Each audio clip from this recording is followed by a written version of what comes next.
का मार्केट काफी बेहतर है और काफी अच्छे तरीके से चल रहा है। सोमवार का बाजार जब भी कुछ इस तरीके का होगा वो टिपिकली मार्केट्स को पूरा हफ्ता ही इंटरेस्टिंग बनाए रखता है। आज 1000 पॉइंट की बढ़त है बैंक निफ्टी पर, करीब 250 पॉइंट की बढ़त है निफ्टी पर। एथिकली बैंक निफ्टी ज्यादा तेज है निफ्टी के मुकाबले, या तो बैंक निफ्टी कम से कम 300 पॉइंट अभी और आ जाए तो 300 पॉइंट दिख जाए तो फिर ये रेशियो फिक्स मानी जाएगी जो कि 1:3 की होती है। लेकिन आज पहले था कब चलेगा, अब यह है कि कितना चलेगा। अब क्वेश्चन ये हो गया है, तो आप जरा ये बताइए बाजार और कितना चलेगा। हमारी कैलकुलेशंस ये कहती हैं कि 23,500 तक निफ्टी और करीब 52,000 तक बैंक निफ्टी। बस यहाँ पे आके एक बार रुक जाना चाहिए। एक बार सर आप देख लो। शुक्रिया डिम्पी देखिए, लास्ट वीक पहला हफ्ता एक डिसाइसिव हफ्ता आप कहेंगे कि जहाँ पे कवरिंग देखी 4% की आपने इंडेक्स में, और strong covering, strong participation across sector, barring IT और एफएमसीजी, आपने सभी सेक्टर्स का पार्टिसिपेशन भी देखा। Broader indices, mid cap, small cap, यहाँ पे भी आपने कंट्रीब्यूशन देखा। तो कहीं ना कहीं ब्रॉड बेस रिकवरी थी। लास्ट आप बंद हुए थे लॉन्ग टर्म एवरेजेस के पास, 200 ईएमए के पास। निफ्टी जहाँ पे कि आपका 100 और 200 दोनों ही कोइंसाइड कर रहे हैं करीब 23,400 पे। आज आपने इसको गैप अप के साथ खोला।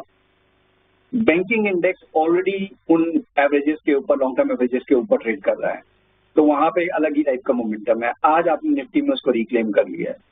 तो अब 23,800 जो कि प्रीवियस स्विंग हाई था निफ्टी, जो कि करीब 5 फरवरी के टाइम पे बना था, तो वो पहला हर्डल होगा। इसको ब्रेक करेंगे तो करीब 24,100 तक के लेवल्स मार्केट अटेम्प्ट कर सकता है। तो यहाँ से भी एक अच्छा अपसाइड बाकी है बाजार में। अब 23,400 जो कि लॉन्ग टर्म एवरेजेस का जोन है, ये एक आपका सपोर्ट रहेगा। तो इसको प्ले करने के लिए आप ऑप्शंस के थ्रू ही रखिए। एग्रेसिव फ्यूचर लॉन्ग्स मैं रिकमेंड नहीं करूंगा, कंसिडरिंग कि काफी स्ट्रॉन्ग मोमेंटम ऑलरेडी आ चुका है। तो जो 27 तारीख वाली 22,700 वाली जो कॉल है 108 के पास से ट्रेड कर रही है। कोई भी डिप मिलता है 90-95 के जोन में, वहां पे आपको लॉन्ग करना चाहिए। इसको 40 का एक स्टॉप लॉस रखिए 150 तक के टारगेट्स के लिए। ठीक है सर, पॉइंट टेकन है। तो दोनों आपने जो ऑप्शंस का ट्रेड भी बताया हम सामने भी छाप के रख देंगे आपके, अब ताकि स्टॉप लॉस और टारगेट अच्छे से नोट कर ले। कन्विक्शन आपका हाई है और ये बात आप नोटिस भी करवा रहे हैं। सर इसके अलावा कुछ और कहना चाहते हैं इंडेक्स पे, या फिर आगे बढ़े स्टॉक्स की तरफ? देखिए, बैंकिंग में डिप्टी एक थोड़ी सी जानने वाली चीज है कि यहाँ पे मोमेंटम काफी शार्प है, तो यहाँ पे अभी बीच में घुसने की थोड़ी सी गलती ना करें। 51,800 का जोन पहला है, इसके बाद सीधा 52,800 का जोन है। बट इस बीच में आपके स्टॉप लॉसेस बनना थोड़ा सा मुश्किल होंगे, कंसिडरिंग कि बहुत वर्टिकल राइज आया है। तो निफ्टी कंपैरेटिवली बेटर है। बैंकिंग में थोड़ा सा एडवेंचर कम करें जब तक कि कुछ कंसोलिडेशन ना हो जाए। इसलिए निफ्टी के ऑप्शंस के ट्रेड के साथ आप एक्सपेरिमेंट कर सकते हैं। मेरे को भी लगता है कि अभी निफ्टी के अंदर गुंजाइश है, लेकिन बैंक निफ्टी काफी स्टीपली ऊपर गया है, तो इसलिए इसको हम अवॉइड की कैटेगरी में डाल रहे हैं। No buy, no sell, nothing, कुछ नहीं। जो है सिर्फ उसी को संभालो और उसी के हिसाब से ट्रेड करो। बस यही पॉइंट हम आपके सामने रखना चाह रहे हैं। बस इसके अलावा और कुछ खास हमारे पास अभी बताने को भी नहीं है। इंडाइसिस से निकल रहे हैं बाहर, एक ऑप्शंस के ट्रेड के साथ हम इसको निपटा रहे हैं। अब सीधा सीधा शेयर्स पर आते हैं और पहले ताजा खरीदारी वाले शेयर्स आपकी स्क्रीन पर आएंगे।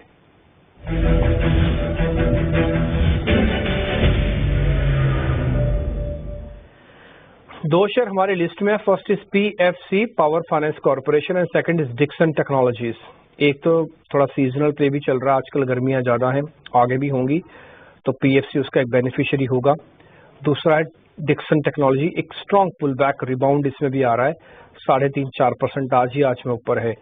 एक बार अजीत सर दोनों शेयर्स को चेक कर लो, पीएफसी और डिक्सन।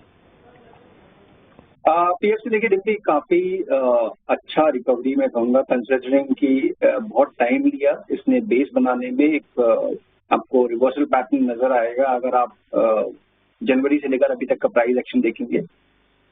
उसका ब्रेक अब फाइनली हमको नजर आ रहा है आज के सेशन में। साथ ही साथ ये अपने लॉन्ग टर्म एवरेजेस को रिक्लेम भी कर रहा है, तो हर तरीके से पॉजिटिविटी दिख रही है इसमें। क्योंकि मार्केट में अच्छा मूव आ चुका है, थोड़ा बहुत बीच बीच में कंसोलिडेशन, तो टाइम थोड़ा शायद लग जाए आपको।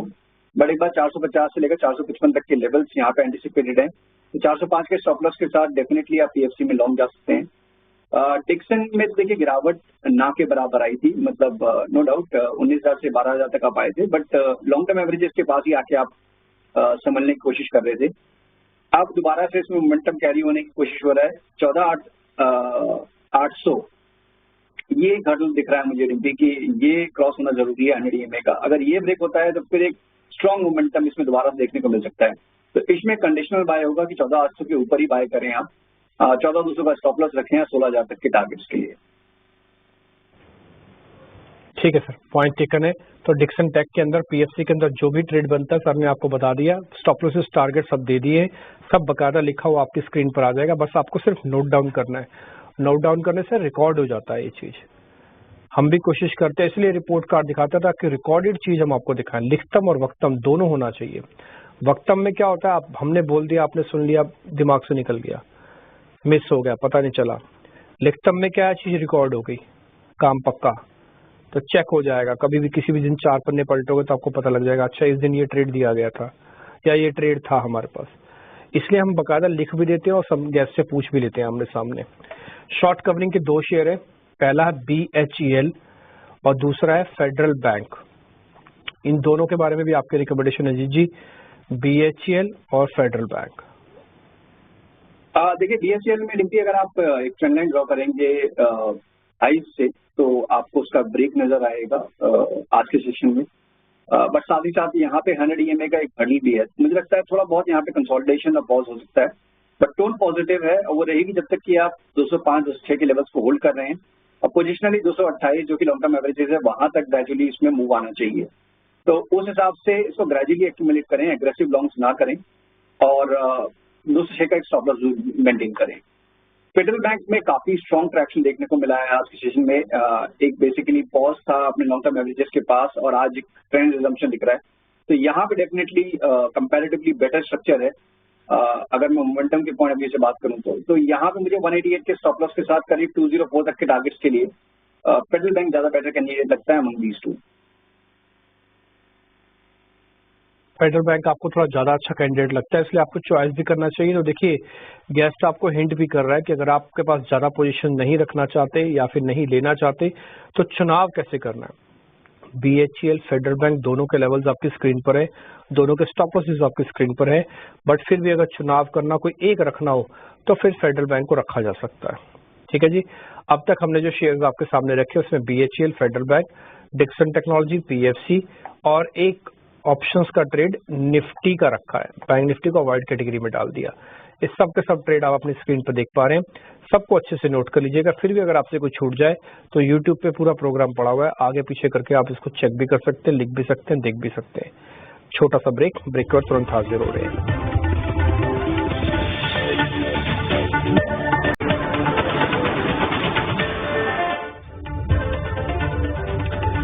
ब्रेक पर एक बार फिर आपका स्वागत है। अब तक हमने शॉर्ट कवरिंग और लॉन्ग दोनों के हिस्से पता कर लिए और दोनों के जो 2-2 शेयर्स आए उन सबका हमने टारगेट स्टॉप लॉस, कुछ का तो ऑप्शंस का स्टॉप लॉस भी है, वो हमने आपके सामने रखा है। अब जरा मंदी वाले शेयर्स भी चेक करवा लेते हैं।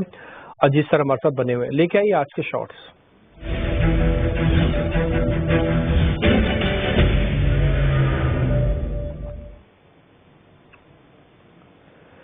तो आज ताजा बिकवाली हो रही है और टाइटन के अंदर हो रही है, हालांकि हो तो GSL के अंदर भी रही है, लेकिन उसके अंदर तो खबर भी है और थोड़ा सा उसका सेक्टर का भी इम्पैक्ट है।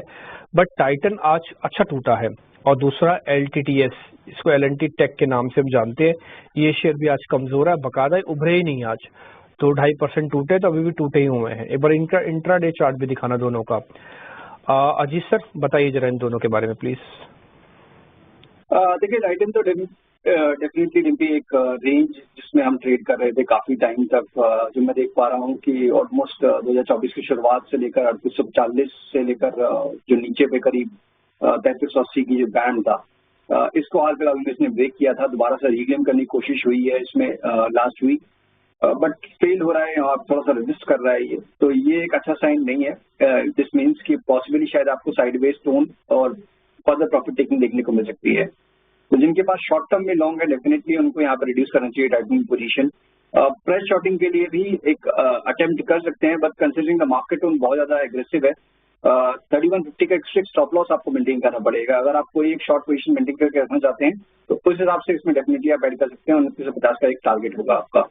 वहीं पे LTTS, क्योंकि देखिए IT as a pack definitely weak है, बट यहाँ पे भी आप देख रहे हैं कि लोअर बैंड के पास चाहे वो हैवी वेट्स हो, चाहे वो मिड कैप IT नेम्स हो, इनमें कहीं ना कहीं एक पॉज, एक कंसोलिडेशन का टोन दिख रहा है। तो सेम LTTS के साथ भी वही है, टोन नेगेटिव है, मीन्स अंडर परफॉर्मेंस कर रहा है, बट गिरावट भी नहीं आ रही है। तो यहाँ पे मेरी रिकमेंडेशन होगी कि फॉर अ टाइम बिंग आपको अवॉइड करना चाहिए कोई भी लॉन्गर शॉर्ट पोजीशन IT में, और टाइटन एक कैंडिडेट हो सकता है for shorting trade. Point taken. तो ये आपको मंदी वाले दो शेयर्स भी मैंने चेक करवा लिए, दो अनवाइंडिंग के शेयर्स हैं, ये भी चेक करवाने जरूरी हैं। एक बार जरा वो भी पता करवा लेते हैं, ग्लेनमार्क और इंडसइंड बैंक। सर दोनों को जरा चेक कर लो आप। देखिए ग्लेनमार्क तो डिप्टी अभी यहाँ पे मुझे लगता है कि एक पॉज हुआ है, ये बिकॉज एक अच्छी रिकवरी हुई है और अपने मेजर एवरेज के पास आ गया है। यहाँ पे पॉसिबली शायद एक दो दिन का टाइम स्पेंड करके 1550-1560 तक के लेवल्स दोबारा से अटेम्प्ट कर सकता है। तो यहाँ पे अभी वेट एंड वॉच है। बेसिकली 1470 जिनके पास एग्जिस्टिंग कोई पोजीशन है उसके साथ वो बने रह सकते हैं। फ्रेश पोजीशन के लिए थोड़ा सा वेट करना चाहिए कि एक बार दोबारा से 1520 के ऊपर का एक ब्रेकआउट आएगा, तब वहां पे आपको बाय करने के लिए देखना है। इंडसइंड बैंक देखिए ये एक डेफिनेटली अंडर परफॉर्मर है बैंकिंग पैक में, एक रिकवरी का attempt post this sharp decline, but दोबारा से आप देख रहे हैं कि 700 के पास काफी ज्यादा रजिस्ट कर रहा है ये स्टॉक। तो पॉसिबली यहाँ पे आपको दोबारा से प्रॉफिट टेकिंग का डिक्लाइन कंटिन्यू होते हुए नजर आ सकता है, जो भी स्टॉक करीब 650-645 तक दोबारा पुश कर दे। तो मेरी रिकमेंडेशन होगी यहाँ पे डेफिनेटली अवॉइड करना है आपको लॉन्ग पोजीशन। शॉर्ट पोजीशन के लिए 700 आपका स्टॉप लॉस रहेगा। ठीक है जी, पॉइंट टेकन। अब हम आपको आपके शेयरों का इंतजार है सर, हमें आप जरा बता दीजिए आपके कौन से शेयर है सर। देखो देखिए, जैसे हमने बैंक निफ्टी के लिए अवॉइड करने के लिए बोला डिम्पी, बट बैंकिंग को अवॉइड नहीं कर सकते हो आप, बिकॉज ये एक ऐसा है पिलर जो कि मार्केट को सपोर्ट कर रहा है होल हार्टेडली। तो यहाँ पे HDFC बैंक, ICICI बैंक में आज नए हाइज बनकर रिकॉर्ड हाइज। तो बेसिकली यहाँ पे भी एक कैचअप मूव एंटिसिपेटेड है। एक रेंज ब्रेकआउट आया था, उसके बाद पिछले 2 दिनों से कंसोलिडेशन में था, आज दोबारा से ट्रेंड रिजम्पशन देख रहे हैं हम। तो यहाँ भी मुझे लगता है कि नियर टर्म में मोमेंटम और बढ़ेगा। 1880 तक के लेवल्स एंटिसिपेटेड है। 1760 के स्टॉप लॉस के साथ यहाँ पे आप लॉन्ग बना सकते हैं। दूसरा नाम from the auto basket Maruti का, इसमें भी आप देखेंगे तो बहुत टाइट रेंज में पिछले करीब 7-8 दिनों में इसमें ट्रेड हुआ है और आज उसमें एक ब्रेकआउट देखने को मिला है। तो यहाँ पे भी लग रहा है कि एक अच्छा रिकवरी देखने को मिल सकता है, क्योंकि स्टॉक करीब 12400 से लेकर 12500 तक के लेवल तक ले जाए। तो यहाँ 11700 की स्टॉप लॉस के साथ मारुति को भी लॉन्ग करने की रिकमेंडेशन होगी। ठीक है सर, मारुति और HDFC बैंक दोनों बड़े शेयर आपने दिए हैं, और मैं एक्सपेक्ट करता हूं कि जब FIs का पैसा आता है तो टिपिकली बड़े शेयरों में जाता है, इसलिए मिड कैप और स्मॉल कैप में आप उतनी रंगत नहीं देख पा रहे जितनी आजकल बड़े शेयरों में देख पा रहे हैं। वजह फॉरेन इंस्टीट्यूशनल्स की मनी सीधा पहले यहीं आके पार्क होती है, और दोनों शेयर्स आपके बड़े वाले दिए गए हैं। बहुत शुक्रिया sir, thank you very much Ajit sir, आज समय देने के लिए, बताने के लिए। अलग अलग स्टॉक सारे शेयर्स हमने स्क्रीन पर फायर कर दिए। उम्मीद करते हैं कल आपका रिपोर्ट कार्ड काफी बेहतर बन के आएगा। बहुत शुक्रिया, थैंक यू वेरी मच कार्यक्रम में जुड़ने के लिए। फिलहाल इस कार्यक्रम से भी इतना ही, नमस्कार।